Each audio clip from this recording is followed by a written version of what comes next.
Today is our first class of the cost theory. আজকে আমরা cost সম্পর্কে পড়ব। কস্ট বিষয়টি কি? একটা ফার্ম তার নির্দিষ্ট সময়কালে, নির্দিষ্ট সময়কাল বলতে একটা ফিনান্সিয়াল ইয়ারকেই আমরা ইকোনমিক্সের নির্দিষ্ট একটা সময়কাল বুঝে থাকি।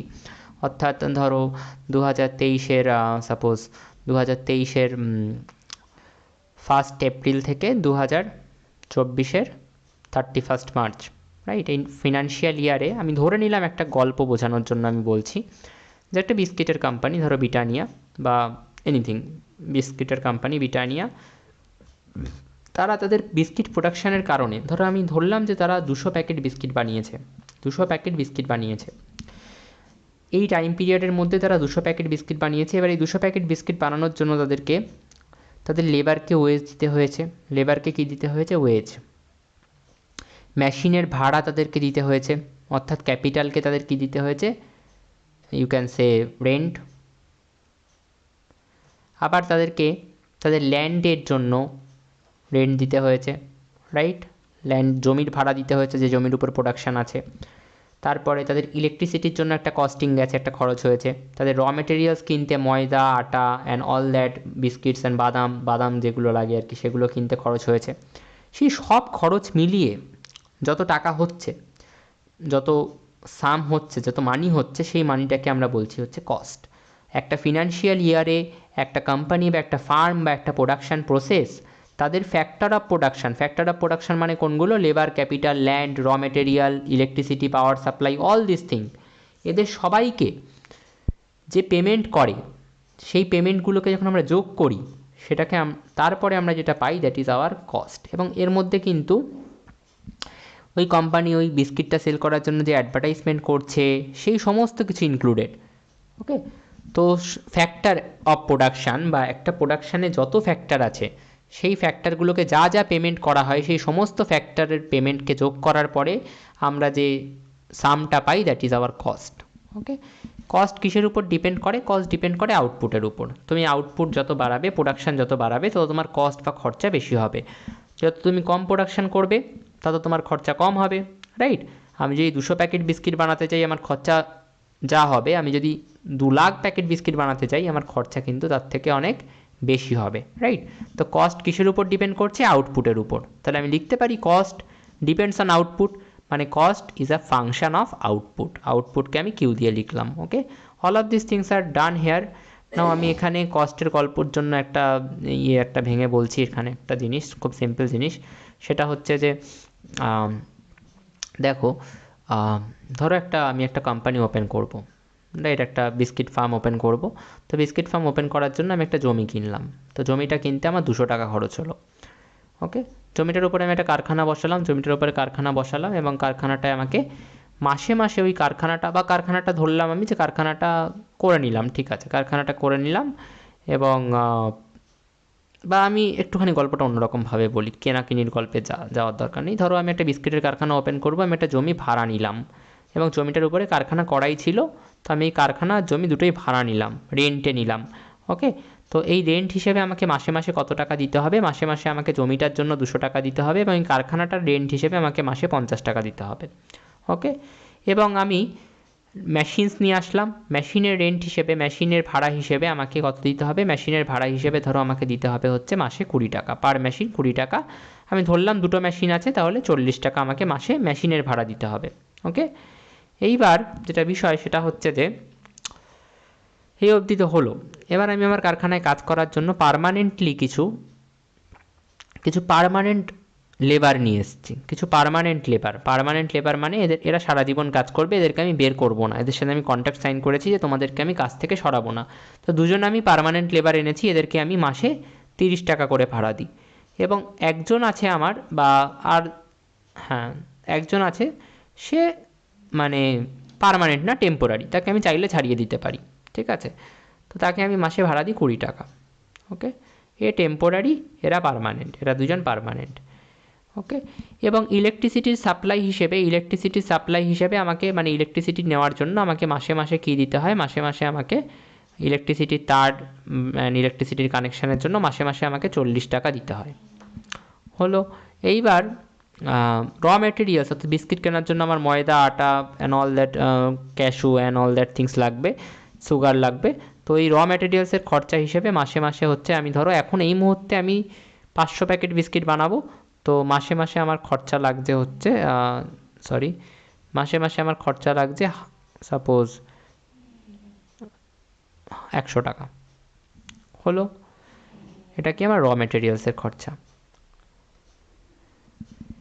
এইবার এই কস্টগুলো, এই সবকটাই কিন্তু আমার কস্ট, সবকটা মেলালে আমি পাবো হচ্ছে আমার টোটাল কস্ট। তো আগে আমি আমার টোটাল কস্টটা বলি কীভাবে পাচ্ছে। আমার টোটাল কস্ট কীভাবে বেরোবে, আমাকে জমিতে যা রেন্ট দিতে হচ্ছে, জমিতে কত টাকা রেন্ট দিতে হচ্ছে, 200 টাকা। মেশিনগুলোর জন্য কত টাকা রেন্ট দিতে হচ্ছে, বা ফ্যাক্টরিটার জন্য কত টাকা রেন্ট দিতে হচ্ছে, 50 টাকা। তাহলে 200 জমিতে, ফ্যাক্টরির 50 টাকা, দুটো মেশিন কাজ করছে তার জন্য 40 টাকা রেন্ট দিতে হবে, এবং তার সাথে সাথে দুটো পার্মানেন্ট স্টাফ আছে তাদেরকে 30-60 টাকা দিতে হবে, এবং ইলেকট্রিসিটির জন্য আমাকে 40 টাকা দিতে হবে, এবং তাছাড়া র ম্যাটেরিয়ালস কেনার জন্য আমাকে 100 টাকা দিতে হবে, একটা টেম্পোরারি স্টাফ আছে তার জন্য আমাকে 20 টাকা দিতে হবে, এবং আর কিছু আছে না, আর কিছু নেই। তো এই সব কিছু মিলিয়ে আমার টোটাল কস্ট আসবে, যেটা কত দাঁড়াবে, 250, 290, 350, 390, 490, 410 টাকা। এবার আসি হচ্ছে ফিক্সড কস্ট বিষয়টা কি আর ভ্যারিয়েবল কস্ট বিষয়টা কি সেটা বোঝাতে। ফিক্সড কস্ট মানে কি, দেখো আমি যদি কালকে ঠিক করি যে আমি প্রোডাকশান কমিয়ে দেব বা প্রোডাকশান বাড়িয়ে দেব, কি মনে হয় আমাকে এই যে পার্মানেন্ট স্টাফ, আমি ধরো কালকে ঠিক করলাম যে না আমার একটু প্রোডাকশানটা কমানো দরকার, তো আমার কিছু স্টাফকে সরিয়ে দিতে হবে, তো আমি কাকে সরাবো, এই টেম্পোরারি স্টাফকে সরিয়ে দেবো, পার্মানেন্টকে তো সরাতে পারবো না। তো এই 30 টাকা, এর 30 টাকা, এটা কিন্তু আমার কস্ট থেকে কোনো দিন বাদ যাবে না। আমি প্রোডাকশান কমিয়ে ফেলি, বাড়িয়ে ফেলি, আউটপুটের পরিমাণ কমে যাক, বেড়ে যাক, আমার এই পরিমাণটা কিন্তু কোনো দিন কিছু চেঞ্জ হবে না। এই যে স্যালারি অফ পার্মানেন্ট স্টাফ, এটা কিন্তু চেঞ্জ হবে না। তো এটাকে আমরা কি বলছি, ফিক্সড কস্ট। আবার জমির জন্য আমাকে যে রেন্টটা দিতে হচ্ছে, মেশিনের জন্য যে রেন্টটা দিতে হচ্ছে, এটা আমি কোনো দিন এড়াতে পারবো, প্রোডাকশান কমিয়ে ফেলি, বাড়িয়ে ফেলি, এটা আমি এড়াতে পারবো না। তো এগুলো আমার ফিক্সড কস্ট। তারপরে ভাবো হচ্ছে ইলেকট্রিসিটি সাপ্লাইয়ের যে 40 টাকা দিতে হয়, কমাতে পারবো কোনো দিন, বাড়াতে পারবো, চেঞ্জ করতে পারবো, কোনো দিন এই কস্টগুলোকে চেঞ্জ করা যাবে না। এই কস্টগুলো কনস্ট্যান্ট বা ফিক্সড, আউটপুট বাড়াও বা কমাও তাতে এর কিছু যায় আসে না। তো এই কস্টগুলোকে আমরা বলছি ফিক্সড কস্ট। এই কস্টগুলোকে যদি তুমি যোগ করো, অর্থাৎ এখানে এই জমি 200 টাকা, ইলেকট্রিসিটি 40 টাকা, মেশিনের এই প্ল্যান্ট এই ভাড়া নেওয়ার জন্য, কারখানাটা ভাড়া নেওয়ার জন্য 50 টাকা, মেশিনের 40 টাকা, পার্মানেন্ট স্টাফের 60 টাকা, এগুলোকে যোগ করলে তুমি যেটা পাবে সেটা হচ্ছে ফিক্সড কস্ট। আর ভ্যারিয়েবল কস্ট কি, দেখো টেম্পোরারি স্টাফকে আমি যদি চাই যে প্রোডাকশান আজকে কমিয়ে দেবো, কাল থেকে আমি টেম্পোরারি স্টাফকে বসিয়ে দিতে পারি, ছাড়িয়ে দিতে পারি। তো এই কস্টটা কিন্তু চেঞ্জ হচ্ছে, ভ্যারিয়েবল হচ্ছে, ভ্যারি করছে। ভ্যারিয়েবল মানে কি, ভ্যারি করা, চেঞ্জ করা যেতে পারে, ভ্যারি করা যেতে পারে।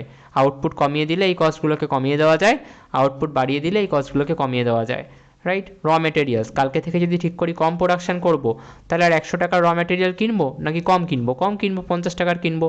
তাহলে এই কস্টগুলোকে চেঞ্জ করা যায়, ভ্যারি করা যায়, কমিয়ে দেওয়া যায়, বাড়িয়ে দেওয়া যায়, এগুলোকে বলা হচ্ছে variable cost.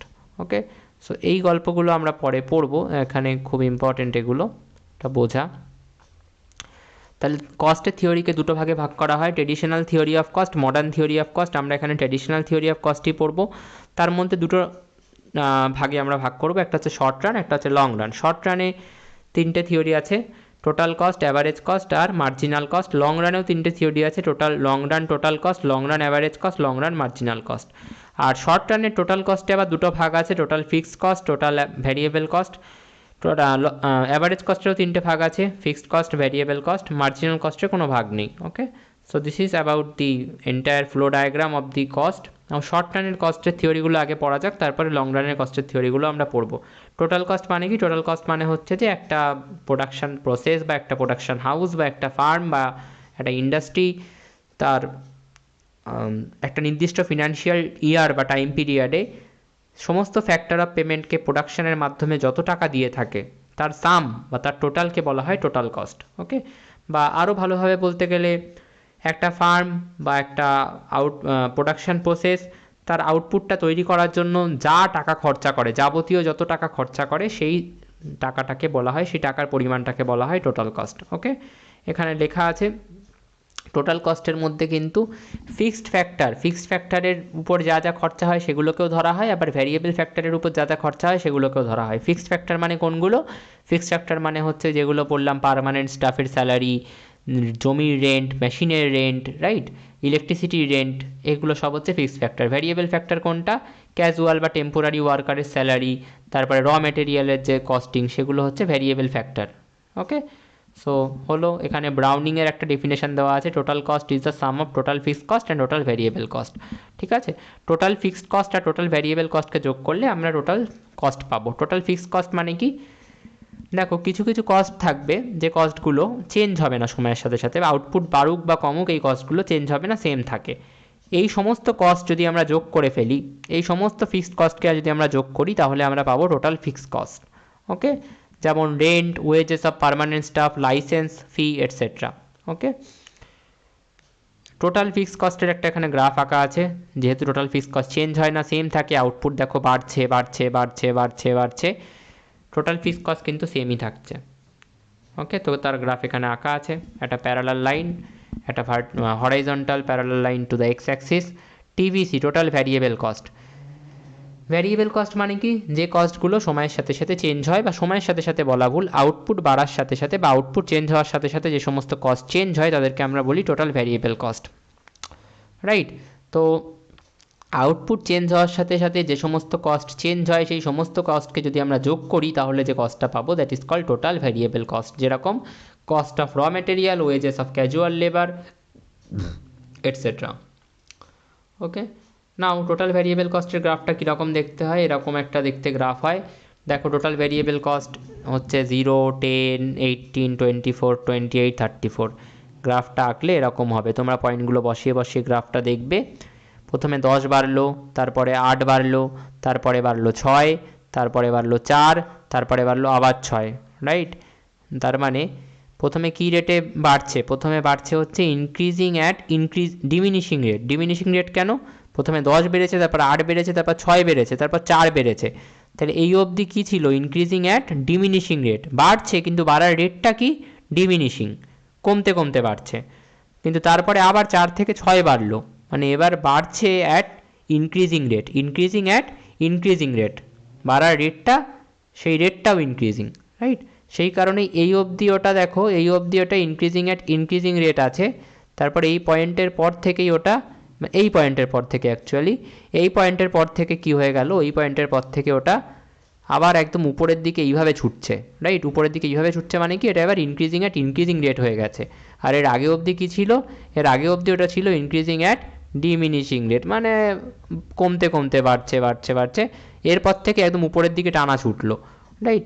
So this is the total variable cost. TC, TFC আর টিভিসির কী কী রিলেশনশিপ আছে? সো আমরা এখানে এগুলো করেছি, খুব সিম্পল জিনিস, এগুলো একটু দেখবে। টিএফসি টিভিসিকে যোগ করে করে টিসি পাওয়া যায়। Average cost, it refers to the cost of producing 1 unit output. ধরো আমি 10টা বিস্কিটের প্যাকেট বানিয়েছি, খরচ হয়েছে বা কস্ট হয়েছে, টোটাল কস্ট হয়েছে, এই 10টা বিস্কিটের প্যাকেট কি আমার কোয়ান্টিটি অফ আউটপুট বা কোয়ান্টিটি অফ প্রোডাকশন, খরচ হয়েছে 200 টাকা। একটা বিস্কিটের প্যাকেট বানাতে কত খরচ হবে? 200/10 মানে 20 টাকা। এইটা কি বলা হচ্ছে? Average cost. অর্থাৎ একটা বিস্কিটের প্যাকেট বানাতে কত খরচ হচ্ছে, অর্থাৎ 1 ইউনিট প্রোডাকশন করতে কত খরচ হচ্ছে, সেটাকে আমরা বলছি অ্যাভারেজ কস্ট বা এসি। এই 200টা কি? Total cost. এই 10টা কি? Quantity or total production or total output. তাহলে টোটাল কস্টকে কিউ দিয়ে ভাগ করলে আমরা কি পাবো? অ্যাভারেজ কস্ট বা এসি। এসিও দুটো ভাগে ভাগ থাকে, অ্যাভারেজ ফিক্সড কস্ট আর অ্যাভারেজ ভ্যারিয়েবল কস্ট, দুটোকে যোগ করলে এসি পাওয়া যায়। অ্যাভারেজ ফিক্সড কস্ট বিষয়টা কি? পার ইউনিট ফিক্সড কস্ট, অর্থাৎ 1 ইউনিট প্রোডাকশান করতে কতটা ফিক্সড কস্ট প্রয়োজন হচ্ছে, 1 ইউনিট আউটপুট তৈরি করতে বা প্রোডাকশান করতে কতটা ফিক্সড কস্ট লাগছে, সেটাকে আমরা বলছি average fixed cost. Okay, it can be calculated when TFC is divided by the quantity of output. Total fixed কস্টকে কোয়ান্টিটি অফ আউটপুট দিয়ে ডিভাইড করলে এএফসি পাওয়া যাবে। এখানে করা আছে, এএফসি কিন্তু ডাউনওয়ার্ড স্লোপিং একটা কার্ভ হয়, কিন্তু এটা কখনো জিরো হয়ে যায় না। কেন জিরো হয় না? দেখো এএফসি কীভাবে হচ্ছে, এএফসি কীভাবে আসছে? এএফসি এর ফর্মুলাটা হচ্ছে TFC by Q, right, TFC by Q. এবার টোটাল ফিক্সড কস্ট, প্রোডাকশান যদি আমি বন্ধও করে দিই বা আমি যদি প্রোডাকশানের পরিমাণ কমাতেও থাকি, ফিক্সড কস্ট কিন্তু আমার কোনো দিন জিরো হবে না, ওই জমিটার জন্য ভাড়া আমাকে সারা জীবন দিয়ে যেতে হবে, বা ওই মেশিনগুলোর জন্য ভাড়া আমাকে দিতেই হবে, পার্মানেন্ট স্যালারি, পার্মানেন্ট লেবারকে আমাকে স্যালারি দিতেই হবে। তো টোটাল ফিক্স কস্ট কোনো দিন জিরো হবে না, রাইট? এবং এইটা যদি কোনো দিন জিরো না হয় তাহলে অ্যাভারেজ ফিক্স কস্ট কোনো দিন জিরো হতে পারে না। তাহলে এই কারণেই বলা আছে অ্যাভারেজ ফিক্স কস্ট কোনো দিন জিরো হতে পারে না। কিন্তু অ্যাভারেজ ফিক্স কস্টের ভ্যালুগুলো দেখো 10, 5, 3.3, 2.5, 2, মানে ভ্যালুগুলো কী হচ্ছে, কমছে কমছে কমছে কমছে, রাইট? এই কারণেই কার্ভটা কীরকম দেখতে হয় অ্যাভারেজ ফিক্স কস্টের, এরকম ডিমিনিশিং বা ডাউনওয়ার্ড স্লোপিং একটা কার্ভ দেখতে হয়, যেটা আমরা এখানে এঁকেওছি, তোমরা দেখে নিতে পারো। Okay, next is average variable cost. এটা হচ্ছে পার ইউনিট ভ্যারিয়েবল কস্ট, অর্থাৎ এক ইউনিট প্রোডাকশন করতে কত টাকা ভ্যারিয়েবল কস্ট হিসেবে কত টাকা খরচ হচ্ছে সেটা। ওকে, এটা TFC/Q করলে বেরোয় এবং এখানে করাও আছে, দেখে নেবে। এবং এর গ্রাফটা কীরকম দেখতে হয়, এর গ্রাফটা হয় এরকম, একটা পয়েন্ট অবধি গ্রাফটা কি, এই গ্রাফটা হচ্ছে একটা পয়েন্ট অবধি it is diminishing and then after that it is rising, right, kind of U shaped. Okay, সেটা তোমরা টেবিলটা, নিউমেরিক্যাল টেবিলটা দেখলেও বুঝে যাবে যে কীভাবে হচ্ছে। আমি আরেকবার দেখিয়েও দিচ্ছি। দেখো 10, 9, 8, এই পয়েন্ট অবধি 7, এই পয়েন্ট অবধি কী হলো, কমলো, তারপরে 7-এর পর আবার কিন্তু বেড়ে গেল, রাইট, আবার বেড়ে গেল, 7 থেকে 8 হয়ে গেল। সো এই কারণেই গ্রাফটা একটা পয়েন্ট অবধি দেখো কমছে, একটা পয়েন্ট অবধি ডাউনওয়ার্ড স্লোপিং, দেন আবার পজিটিভলি স্লোপড আর আপওয়ার্ড স্লোপিং, একটা পয়েন্ট অবধি ডাউনওয়ার্ড স্লোপিং, দেন আবার পজিটিভলি স্লোপিং বা upward স্লোপড। Okay, so this is the concept here. Now if we talk about the relationship between AFC, ABC and AC, then that is very simple, AC equals to AFC plus ABC. Okay, আচ্ছা, এখানে একটা table দেওয়া আছে, এই টেবিলটা নিয়ে আমার আলাদা করে কিছু এক্সপ্লেন করার নেই, তো জাস্ট সিম্পল ওয়েতে করা আছে, এগুলো তোমরা দেখলেই বুঝে যাবে এই টেবিলটা। এবার এই টেবিলটার থেকে আমরা এসিটাকে ড্র করেছি, এবিসিটাকে ড্র করেছি, আর আমরা এএফসিটাকে ড্র করেছি। ওয়েল, আমি তোমাদেরকে অলরেডি এএফসি একে দেখিয়েছি এবং আমি তোমাদেরকে এবিসি একেও দেখিয়েছি। এবং এসিটা কি হবে, এসিটা কিন্তু মনে রাখতে হবে, এই জায়গাটা খুব ইম্পর্টেন্ট। এসিটা তোমরা এই উপরের যে টেবিলের যে ডেটা দেওয়া আছে সেই ডেটা দেখলেও বুঝতে পারবে, বা আমি সেই টেবিলের ডেটা দেখে দেখাচ্ছিও, টেবিলের ডেটাটা দিয়ে দেখাবো। তবে তার আগে আমি একটা জিনিস বলে রাখি, এসিটা সবসময় এবিসি এর উপর দিয়ে যাবে। এবিসি কোনটা, এই হচ্ছে আমাদের ABC, sorry, let me just erase it, এই হচ্ছে আমাদের এবিসি, এবং এসি কোনটা, এই হচ্ছে এসি। সবসময় এসিটা কী হবে, এবিসি এর উপর দিয়ে যাবে। ওকে, এবং আরেকটা যেটা বিশেষ পয়েন্ট বলার, সেটা হচ্ছে এসি আঁকার সময় এটা মাথায় রাখবে যে এসি আর এবিসি এর মধ্যেকার গ্যাপ ক্রমশ কমবে। দেখো এসি আর এবিসি এর মধ্যে প্রথমে এতটা গ্যাপ ছিল, তারপরে যখন শেষ হয়েছে গ্যাপটা দেখো আস্তে আস্তে কিন্তু এখানে এসে এইটুকু হয়ে গেছে, তারপর গ্যাপটা আস্তে আস্তে কমছে, কমতে কমতে এইটুকু থেকে গেছে। এসি আর এবিসির মধ্যে গ্যাপ ক্রমশ কমবে, এসি আর এবিসি কিন্তু কোনোদিন একে অপরকে টাচ করবে না, রাইট? এসি আর এবিসি টাচ করলো মানে কি, এসি আর এবিসি টাচ করলো মানে এসি আর এবিসি সমান হয়ে গেল। আর এসি আর এবিসি কোনোদিন সমান হতে পারে না। কেন পারে না? এসির মধ্যে কি কি আছে, এসির মধ্যে আছে এএফসি প্লাস এবিসি, রাইট? আর এইটা হচ্ছে শুধু এবিসি। এসি আর এবিসি সমান হতে হবে কখন সমান হবে, যদি এএফসিটা জিরো হয়ে যায়। এএফসিটা জিরো কোনো দিন হবে না, কারণ ফিক্সড কস্ট কোনো দিন জিরো হতে পারে না, এএফসি কোনো দিন জিরো হতে পারে না, আমি আগেই দেখিয়েছি, রাইট? এইবার একটা জিনিস তোমাদেরকে এখানে দেখানোর, সেটা হচ্ছে আমি পড়াবো সেটা, তবে তার আগে দেখো বিষয় যেটা, সেটা হচ্ছে যে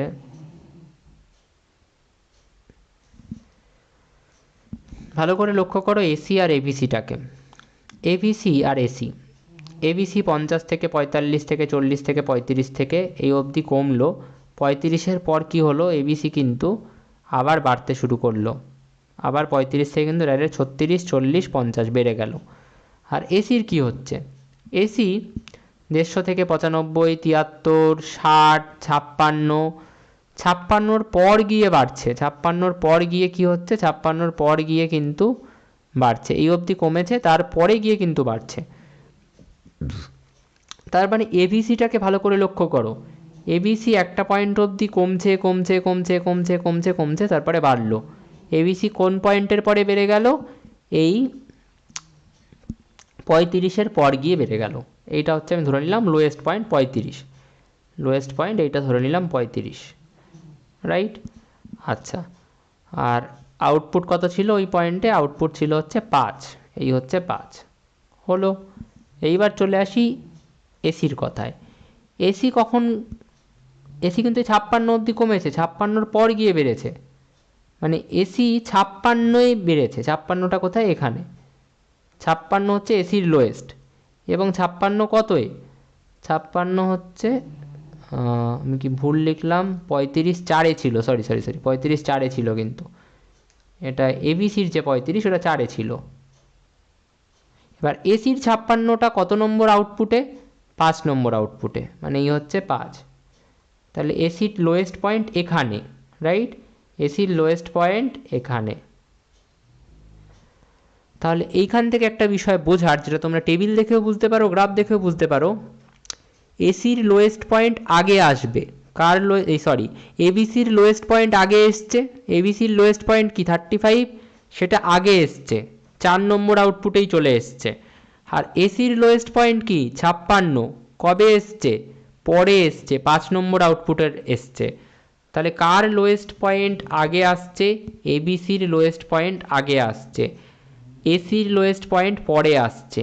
কার বাঁকার সময় এটা মাথায় রাখতে হবে যে এসির লোয়েস্ট পয়েন্ট পরে আসবে, এবিসির লোয়েস্ট পয়েন্ট আগে আসবে, ঠিক আছে।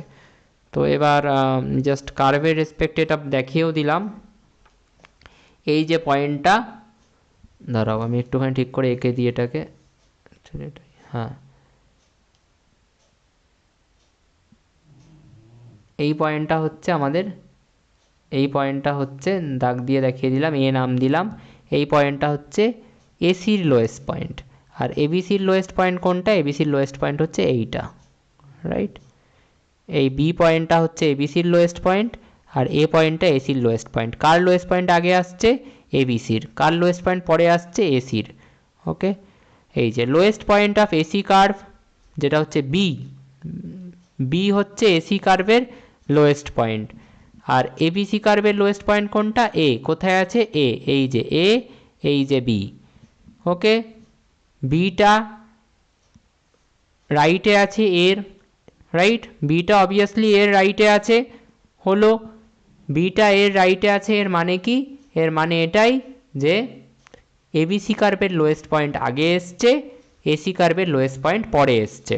সেটাকে আমরা এভাবেও বলে থাকি যে এসি কার্ভের যে লোয়েস্ট পয়েন্ট সেটা এবিসি কার্ভের লোয়েস্ট পয়েন্টের রাইটে থাকবে, এসি কার্ভের লোয়েস্ট পয়েন্ট অর্থাৎ বি, সেটা এবিসি কার্ভের লোয়েস্ট পয়েন্ট অর্থাৎ এর রাইটে থাকবে, সেটাকে এভাবেও বলা হয়, ঠিক আছে। দুটো দুভাবেই বলা যেতে পারে। যেটা বললাম, এসি আর এবিসির গ্যাপ ক্রমশ কমতে থাকবে, আর এসি আর এবিসি কোনোদিন সমান হবে না, সেটাও বললাম, কেন হবে না সেটাও দেখিয়েছি, কারণ এএফসি কোনোদিন সমান হতে পারে না। হয়ে গেল। এসি কার্ভ কেন ইউ শেপড হয়, এটা দুটো কারণে হয়, বা এটা অ্যাকচুয়ালি ল অফ ভ্যারিয়েবল প্রপোর্শনের কারণে হয়। ল অফ ভ্যারিয়েবল প্রপোর্শন যারা পড়েছো তারা অলরেডি এটা জানো। টেবিল 1টাকে ভালো করে দেখবে, টেবিল 1টাকে আমি একবার দেখিয়েও দিচ্ছি।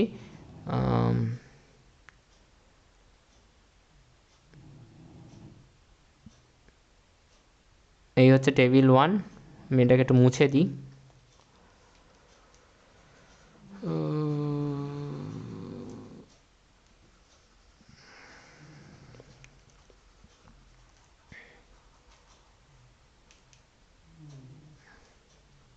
দেখো টেবিল 1টাকে ভালো করে দেখো, সেটা হচ্ছে যে এসি কার্ভটাকে দেখো, এসি কার্ভটা 56 অবধি কী হলো, 56 অবধি এসি কিন্তু কমছে, 56-এর পর এসি আবার বাড়তে শুরু করেছে, right.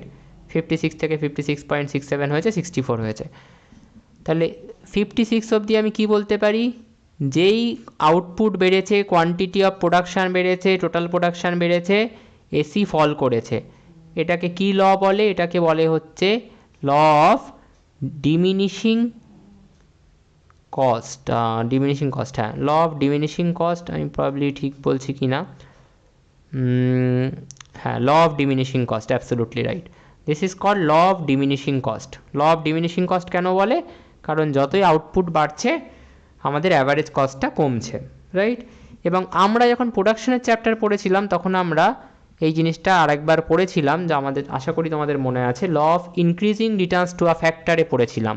Law of increasing returns to a ফ্যাক্টরে এই সেম জিনিসটাই হতো, অ্যাভারেজ কস্টটা কমতো, আউটপুট বেড়ে যাওয়ার সাথে সাথে অ্যাভারেজ কস্টটা কমতো, ঠিক আছে, এবং সেই কারণেই law of increasing returns to a factor হতো। যাদের মনে নেই পুরোনো জিনিসগুলো আবার একটু দেখতে হবে।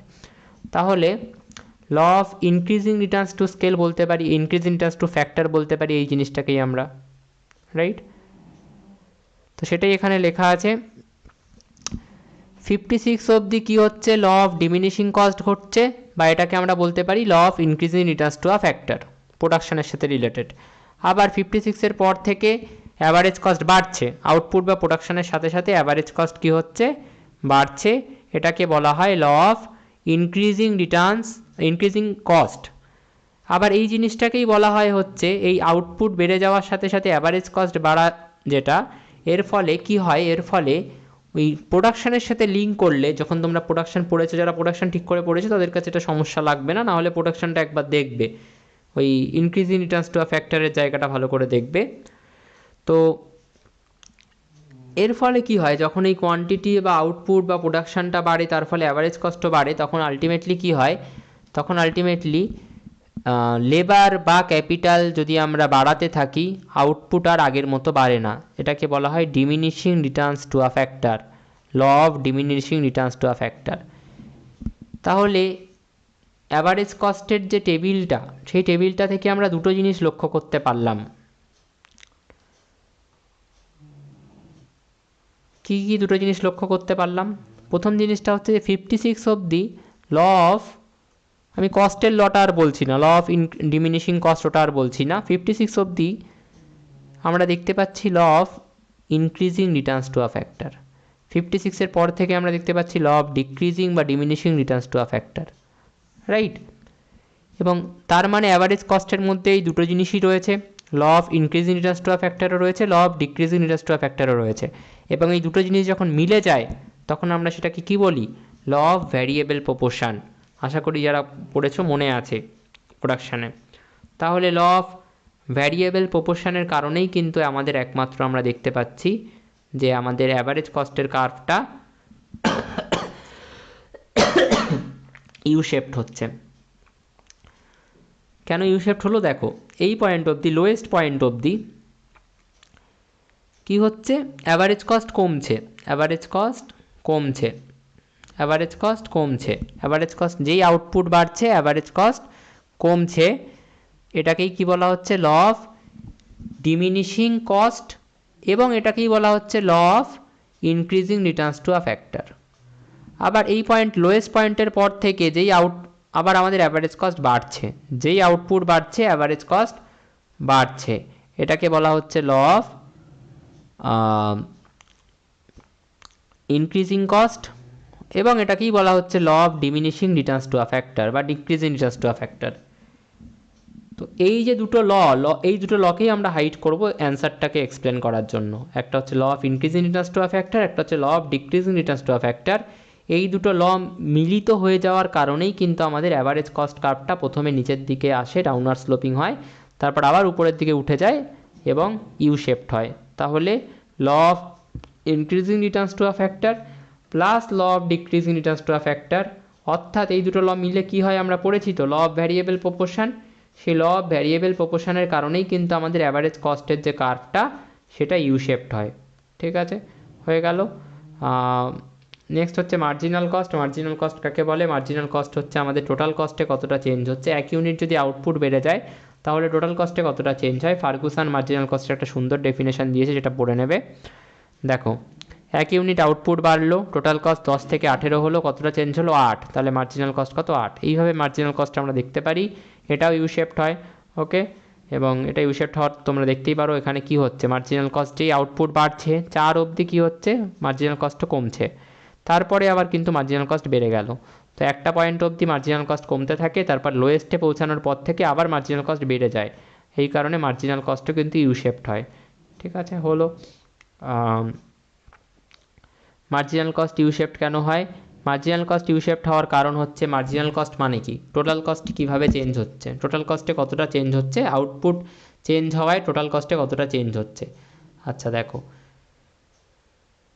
এটা আমি এখান থেকে বলেও দিলাম যদিও,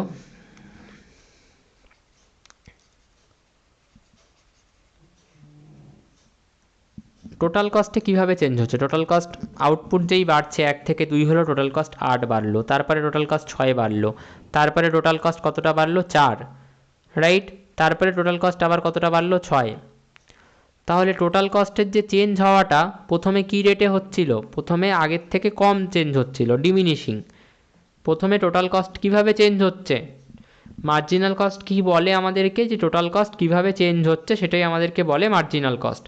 প্রথমে টোটাল কস্ট কীভাবে চেঞ্জ হচ্ছিল, প্রথমে টোটাল কস্ট ডিমিনিশিং রেটে চেঞ্জ হচ্ছিল, ইনক্রিজ তো করছিল, টোটাল কস্ট ইনক্রিজ তো করছিল, কী রেটে, ডিমিনিশিং রেটে, আগের থেকে কম কম ইনক্রিজ করছিল। তাই মার্জিনাল কস্টগুলো দেখো 8, 6, 4 কমছে, মার্জিনাল কস্ট কমছে, সেই কারণে মার্জিনাল কস্টে ডাউনওয়ার্ড স্লোপিং নিচের দিকে যাচ্ছিল। কিন্তু একটা পয়েন্টের পর আবার মার্জিনাল কস্ট বেড়ে গেল, টোটাল কস্টটা একটা পয়েন্টের পর আবার দেখো 28 থেকে 34 হলো, আগে 24 থেকে 28 হয়েছিল, 4 বেড়েছিল, এখন 28 থেকে 34 হয়ে গেল, মানে 6 বাড়লো, মানে এবার ইনক্রিজিং অ্যাট ডিমিনিশিং রেট না, ইনক্রিজিং অ্যাট ইনক্রিজিং রেট হয়ে গেল।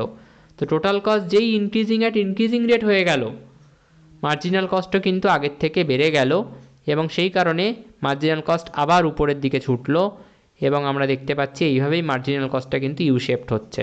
এবার এটাকে আমি এই গ্রাফটা দিয়েও বুঝিয়ে দিতে পারি কীভাবে, দেখো এই পয়েন্ট অবধি, এই এ পয়েন্ট অবধি টোটাল কস্ট কী হচ্ছে, ইনক্রিজিং অ্যাট ডিমিনিশিং রেট বা ডিক্রিজিং রেট, এবং ঠিক সেই কারণেই এই বি পয়েন্ট অবধি আমাদের মার্জিনাল কস্টটা ডাউনওয়ার্ড স্লোপিং বা ফলিং।